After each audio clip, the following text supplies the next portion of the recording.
ये तय हो गया कि नहीं ठीक। मतलब अधिक से अधिक विपक्षी पार्टियों को एकजुट करेंगे। नमस्कार, इन खबर में आपका स्वागत है। दक्षिण का किला यानी कर्नाटक बीजेपी बचा ले जाएगी या विपक्ष भेद डालेगा, ये लड़ाई चल रही है। लेकिन इसी लड़ाई के बीच 2024 के आम चुनाव को लेकर के रणनीति बनाने का काम भी चल रहा है। एक तरफ बीजेपी है जिसका नेतृत्व पीएम मोदी कर रहे हैं, और दूसरी तरफ विपक्ष के 20 दल। उनका चेहरा कौन होगा ये अभी डिसाइडेड नहीं है। लेकिन बिहार के मुख्यमंत्री नीतीश कुमार 9 अगस्त 2022 को पाला बदलने के बाद विपक्षी एकजुटता पर एक दौर की मीटिंग करके गए थे, और 2 दिन पहले दूसरे दौर की मीटिंग करने के लिए दिल्ली पहुंचे। लालू यादव, मल्लिकार्जुन खड़गे, राहुल गांधी, अरविंद केजरीवाल सरीखे नेताओं से मिले, और मिलने के बाद उन्होंने या मिलने के दौरान जो मंत्र दिया वो मंत्र एकदम साफ है कि मोदी के कैंडिडेट के अगेंस्ट एक ही कैंडिडेट को लड़ाना होगा, तब जाकर के हम मार्क दे पाएंगे। तो हम लोग तो बातचीत करने आए ही थे, आपको मालूम है। बातचीत हो गई सर, पूरी बातचीत हो गई और तय हो गया। तो क्या तय हो गया? तो थोड़ा पक्ष की एकता के लिए हम लोग काम करेंगे। आज बात हो गई है, आप समझ गए, दिन में बात करा ही दी आपको कांग्रेस से। और उसके बाद वहाँ जो बात हुई और उसके बाद तो हम लोगों का पहले से इनसे बातचीत हुई ही, तो आज फिर आ गए। तो आज हम लोगों का ये तय हो गया कि नहीं ठीक। मतलब अधिक से अधिक विपक्षी पार्टियों को एकजुट करेंगे। आप देख लीजिए, बाकी सब पर कोई कमेंट नहीं करना। एक लाइन में बता दिया कि हम लोग अभी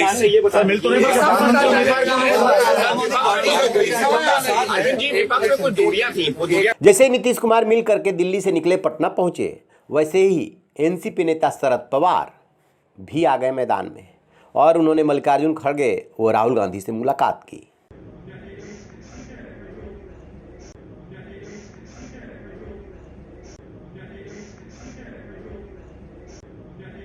पवार की इस मुलाकात को बहुत महत्वपूर्ण माना जा रहा है, क्योंकि शरद पवार ने अभी कांग्रेस, आम आदमी पार्टी और कुछ दलों द्वारा उठाए गए मुद्दे की धार को भोथरा कर दिया था।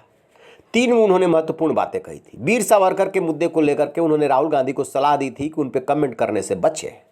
वीर सावरकर का कभी ताल्लुक जो है वो आरएसएस से नहीं रहा, और बहुत सारे लोग हैं, बहुत सारे इन 20 दलों में दल हैं जो उनको सम्मान देते हैं। राहुल गांधी जब भी मौका पाते हैं तब वीर सावरकर को काफी वीर बता करके वार करते हैं।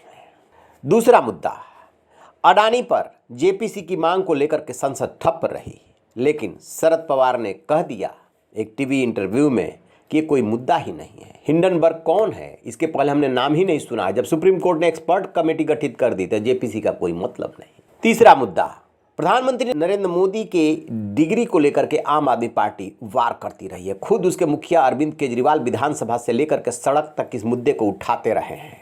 प्रधानमंत्री पढ़ा लिखा होना चाहिए। इस मुद्दे की धार को भी उन्होंने भोथरा कर दी, कहा कि ये कोई इशू है ही नहीं। 2014 और 19 में मोदी ही उनके चेहरा थे, जनता ने उनको जिताया है। इस डिग्री का मुद्दा कहाँ से आ गया? तो इस तरीके से विपक्ष जिन 3 बड़े मुद्दों को उठा रहा था, पवार ने उसे भोथरा किया, और उसके बाद मिलने के लिए पहुंचे मल्लिकार्जुन खड़गे और राहुल गांधी से। वहाँ उनकी मुलाकात हुई। मुलाकात में रणनीति बनी कि 20 दल एक है।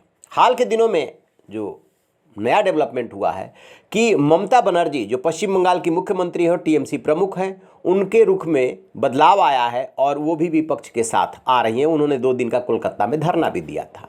अरविंद केजरीवाल जो कांग्रेस और बीजेपी से समान दूरी बना करके चल रहे थे, उनके भी रुख में थोड़ा बदलाव दिखता है, क्योंकि इस बीच उन्होंने जो उपलब्धियाँ हासिल की है, 2 राज्यों में सत्ता में तो वो हैं ही, और अब आम आदमी पार्टी 10 सालों के सफ़र में राष्ट्रीय पार्टी बन गई है, तो खासा जश्न मन रहा है।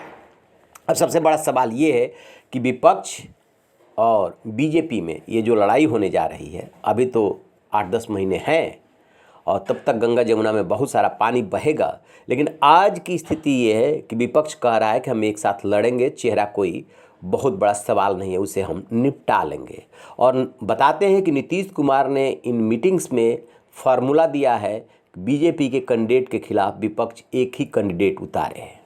यदि ऐसा करने में ये कामयाब रहे तो तय मानिएगा मुकाबला बहुत भीषण होगा।